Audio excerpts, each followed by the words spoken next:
करुवा मनीष मान छोटिया कथाटी जदि समय अच्छी टी आपण मूल्यवान समय का निश्चिंत शुणिबे जितेबाला मनीषटे भूल करे ना से से जानी न था से भूल परिणति कौन कौन भोगवा पड़ो भूल परिणति प्रति कौन कौन सब छड़े नब जितेबाला मनीषटा ना भूल कर चली था जितेबाला से सब को अनुभव करे ना जितेबाला से भूलटा को बुझीपारे ना से से भगवान को पाखक धाई था कहीं पाखे गोटे भी सुजोग न था गोटे भी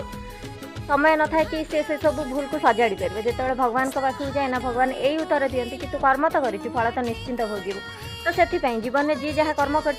भोगिकी जीव जी जहाँ भी खराब कर मनीषटा सुधिकी जीव जहाँ सहित जहाँ भी करुच तार फल निश्चिंत भोग जहाँ कतु जहाँ भी छड़े आंच